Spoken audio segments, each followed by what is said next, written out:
पहले की अपेक्षा आज के स्वभाव में अंतर तो दिख रहा है। पहले सहनशीलता थी, बच्चे सहते थे, जानते थे ये पिता है, ये माँ है, डांट रही है, सही है। आज नहीं बर्दाश्त है। क्यों? क्योंकि उनका जो मस्तिष्क है, जहां माँ बाप के समर्पण में जाना चाहिए था, वो आजकल मोबाइल में समर्पित हो गया है। समर्पण तो है, पर मोबाइल में समर्पण है, माता पिता में समर्पण नहीं है। वो मोबाइल को समझता है, पर माँ बाप को नहीं समझता। हाँ या ना? छोटे छोटे बच्चों को हमसे ज्यादा मोबाइल चलाना आता है। वो मोबाइल की भाषा समझ गए, पर माँ बाप के भावनाओं को नहीं समझ पाए। किसे नहीं समझ पाए? माता पिता की भावनाओं को नहीं समझ पाए। जब भावनाओं को नहीं समझ पाएंगे तो वो बड़े होकर आपकी रिस्पेक्ट कैसे करेंगे, आदर सम्मान कैसे करेंगे? इसलिए कहता हूं कि आज की मेरी पूरी बात आपको बड़े ध्यान से सुननी चाहिए। सारी समस्याओं को ठीक किया जा सकता है यदि अभी भी आप सुधार कर लें तो। ये तो रही समस्याएं, अभी मैंने जो बात की वो समस्याओं पे बात की कि यह समस्याएं हैं। समस्याएं कहां से पैदा हुई, मैंने उन पर भी बात की। कहां से समस्याएं आ रही हैं? क्यों चिड़चिड़ा स्वभाव बन रहा है? क्योंकि दिन भर मोबाइल पर हम हर गलत चीज देखते हैं। जो हमारे मतलब की नहीं थी, हमने उसे भी देखा। हमारे घर में सास बहू का झगड़ा नहीं है, लेकिन हम मोबाइल पर रील सास बहू के झगड़े की देखते हैं। तो जो आप देखते हैं वैसे आप हो जाते हैं। हाँ या ना? पति पत्नी का झगड़ा हुआ तो मोबाइल पर रील आने लगती हैं झगड़ों की कि यार हम क्यों झुकें, हम ही सॉरी क्यों कहें। तो आप बोले यार ये रील तो मेरे से अटैच कर रही है, जो हमारे घर में बात थी उसी के संदर्भ में आ गई। आप उस रील को फॉलो करने लग जाते हैं और वो ज्ञान बिल्कुल गलत होता है। कई बार आप गलत ज्ञान को फॉलो कर लेते हैं। जैसे मंथरा के ज्ञान को कैकेयी ने फॉलो कर लिया, जैसे दुर्योधन के ज्ञान को शकुनी के ज्ञान को दुर्योधन ने फॉलो कर लिया। तो कैकेयी और दुर्योधन इन लोगों ने भी गलत रील देख ली। हाँ या ना? गलत रील का परिणाम यह हुआ कि दोनों के घर में आग लगी, दोनों का बड़ा नुकसान हुआ। हाँ या ना? इसलिए गलत देखना, गलत सुनना और गलत बोलना, इन तीनों चीजों से बचिएगा। यदि आप बच गए तो आप कहलाएंगे, वरना आप समाप्त हो जाएंगे। इसलिए अब हम चलते हैं मुद्दे पर। सबको टेंशन है, चिंताएं हैं, तनाव है। क्यों है? उस क्यों पर बात होगी कि क्यों है। अब चलते हैं समाधान पर।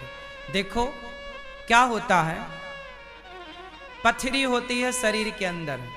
कितने लोग जानते हैं पथरी? कितने लोग जानते हैं पथरी क्या होती है? ये कई लोगों को बीमारी है आजकल पथरी की। पेट में क्या हो गई? पथरी।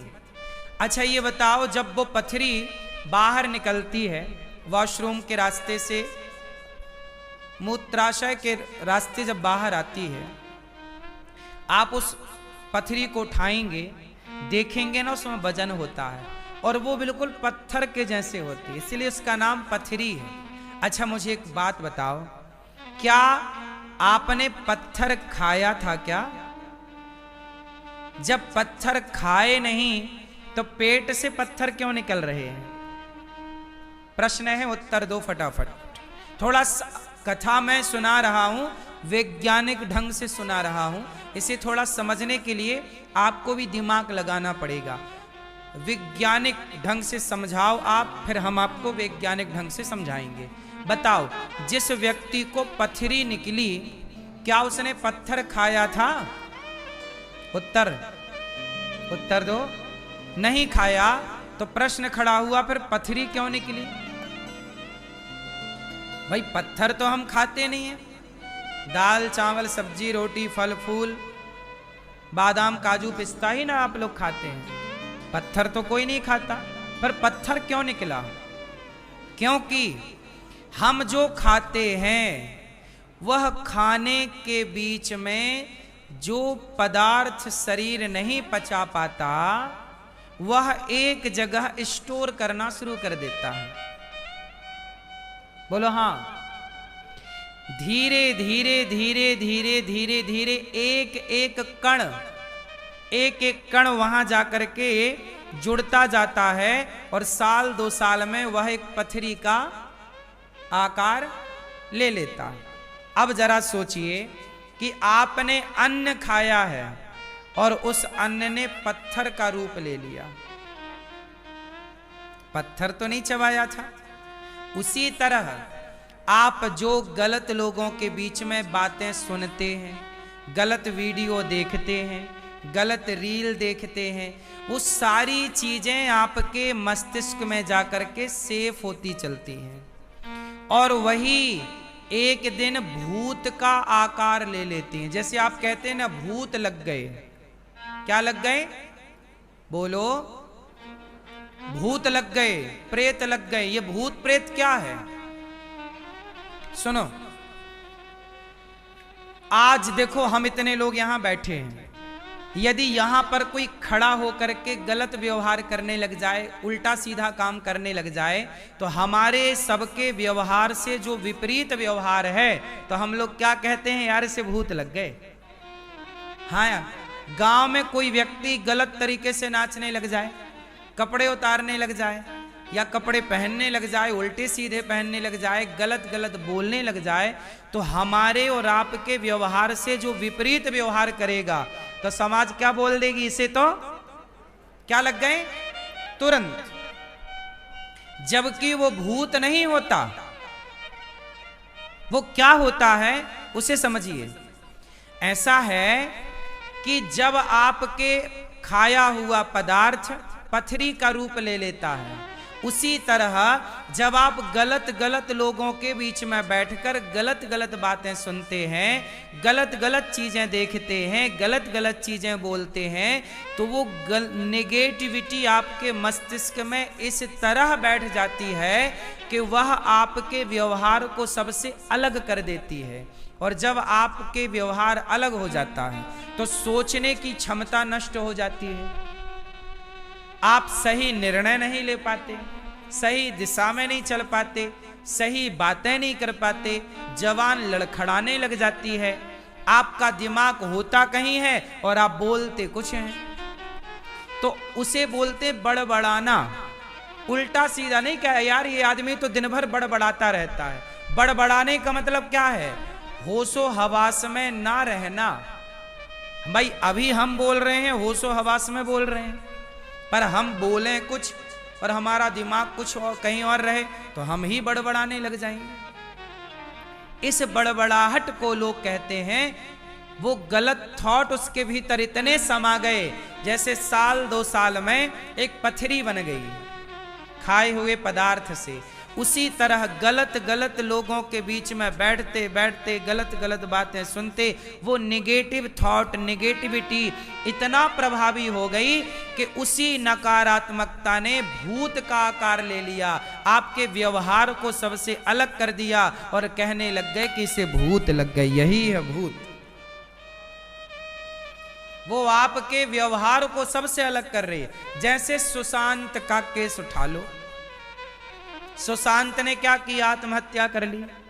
आजकल लोग क्या करते हैं? जरा सा डिप्रेशन, जरा सा तनाव, जरा सा नुकसान, चलो मर जाते हैं। सीधा लोग फांसी का फंदा गले पर डालते हैं, लटक जाते हैं, मर जाते हैं, जहर खा लेते हैं, आग लगा लेते, इत्यादि तरह से लोग मर जाते हैं। अच्छा मुझे एक बात बताओ, क्या मर जाना इतना आसान है? बोलो। तो जो आत्महत्या करने वाले लोग होंगे क्या उन्हें ये बात नहीं पता होती होगी कि यार बड़ा दर्द होगा, बड़ी पीड़ा होगी। और सुनो, जो आत्महत्या करने वाले लोग हैं, फांसी का फंदा डाल करके जब वो दर्द होता है ना, तो वो बचने के लिए पूरा फिर प्रयास करते हैं कि भाई मैं बच जाऊं, लेकिन चूंकि वो सारे ऑप्शन खत्म कर लेते हैं। लटकने वाला भी यदि बचना उसके पास ऑप्शन रहे तो वो लटकने के बाद भी बचना चाहे तो बच जाए। यदि उसके पास विकल्प होता तो वो ना मरता, क्योंकि मरने का जो दर्द है वो सबसे भयंकर है, ऐसे ही प्राण नहीं निकलते। अब मुझे एक बात बताओ कि जिंदगी इतनी खूबसूरत है, बताओ जिंदगी अच्छी है कि बुरी है? बोलो, अच्छी है। जब जिंदगी इतनी अच्छी है तो लोग मरना क्यों चाहते हैं? मतलब मरना का मतलब है आत्महत्या। मैं यहां सिर्फ आत्महत्या की बात कर रहा हूं। जब जिंदगी इतनी सुंदर है तो कुछ लोग आत्महत्या क्यों करते हैं? क्योंकि उनके जो पॉजिटिविटी का रास्ता था वो बंद हो गया। दरवाजे जो थे ना मेरी माँ, वो सकारात्मकता के दरवाजे, अब केवल एक दरवाजा खुला है, केवल नेगेटिविटी का, नकारात्मकता का। इतनी नकारात्मकता भर ली कि अब सारे दरवाजे बंद हो गए। उसे ये लगा कि अब तो मर जाना चाहिए, मर जाना चाहिए। ऐसा करते करते वो मर जाता। किसने मार दिया? उसके भीतर जो नेगेटिविटी आई, नकारात्मकता आई, उसने उसे मरने पर विवश कर दिया। इसलिए कहता हूं कि नकारात्मकता क्यों बढ़ती है? अच्छा एक काम करो, आप हंसो ना, आप मुस्कुराओ ना, आप मिलो जुलो ना। यदि आप धर्म से नहीं जुड़े और आपने हंसना छोड़ दिया, मुस्कुराना छोड़ दिया, दोस्तों के साथ गप्पे लड़ाना छोड़ दिया, तो आप डिप्रेशन के शिकार हो जाएंगे। इसलिए कहता हूं कि अपनों को हंसाते रहो। हंसाना और हंसना और गप्पे लड़ाना, कथा सुनना, भगवान की चर्चा करो, थोड़ा गप्पे भी लड़ाओ और हंसो जरूर, मुस्कुराओ जरूर। हंसने मुस्कुराने वाला व्यक्ति कभी आत्महत्या नहीं कर सकता, वो डिप्रेशन में कभी नहीं जा सकता। क्योंकि जो मुस्कुराएगा, जो हैप्पी है, खुश है, ये चीजें उसे प्रभावित नहीं कर पाती। करने का प्रयास तो करती हैं नेगेटिविटी उसे भी, पर वो सफलता नहीं मिल पाती। इसलिए कहते हैं मेरी माँ कि कथाएं सुना करो ना, तो आपके भीतर पॉजिटिविटी बनी रहेगी। कथाएं ना सुनने से आप इतने नेगेटिविटी के शिकार हो जाते हैं कि आपको डिप्रेशन की दवाइयां खानी पड़ती हैं, जबकि डिप्रेशन की कोई दवाई है नहीं, पर व्यर्थ में आप खा रहे हैं। वो दवाइयां खाएंगे, फिर उन दवाइयों का साइड इफेक्ट होगा तो शरीर में रोग होगा, फिर उस रोग को ठीक करने के लिए फिर दवाइयां खाइए, फिर सारी जिंदगी की कमाई दवाइयों में खर्च करते रहिए। समाधान क्या है? आपको पहले एक बात समझनी है। पहला ये बताओ आप लोग मुझे कि आप सोचते बहुत हैं, ये बात सही है कि गलत है? अब मुझे ये बताओ कि सोचना सही है कि गलत है? गलत है। अब मुझे ये बताओ कि सोच करके क्या पाते हैं आप लोग? क्या आपका सोचा हुआ पूरा होता है? क्या आपका चाहा हुआ पूरा होता है? उत्तर दो, बोलो मेरी माँ, बोलो। नहीं। अब आपका सोचा पूरा नहीं होता, आपका चाहा पूरा नहीं होता। अच्छा ये बताओ फिर होता क्या है? जो आप चाहते हैं, जो आप सोचते हैं वो पूरा होता है, या जो भगवान चाहते हैं वो होता है? अच्छा ये बताओ, आपके चाहने से कुछ होता है? अच्छा आप चाहते हैं कि हमारा ब्याह इससे हो जाए, क्या हो जाता है? आप चाहते हैं कि हमारा घर ऐसा बन जाए, क्या बन जाता है? आप चाहते हैं कि हमारी गाड़ी ऐसी हो, क्या हो जाती है? फिर आप चाहते हैं कि हमारा रूप रंग भी ऐसा हो, क्या हो जाता है? नहीं। लेकिन आप लोग फिजूल में क्रीम पाउडर लगा लगा के वैसा बनना चाहते हैं। व्यर्थ का खर्चा। अच्छा, आपके चाहने से कुछ नहीं होना, फिर किसके चाहने से होना है? जब भगवान के चाहने से सब होना है तो फिर क्यों ना भगवान में ही समर्पण कर दिया जाए। प्रभु जब आप ही चाहो, फिर आप टेंशन किस बात के लिए है?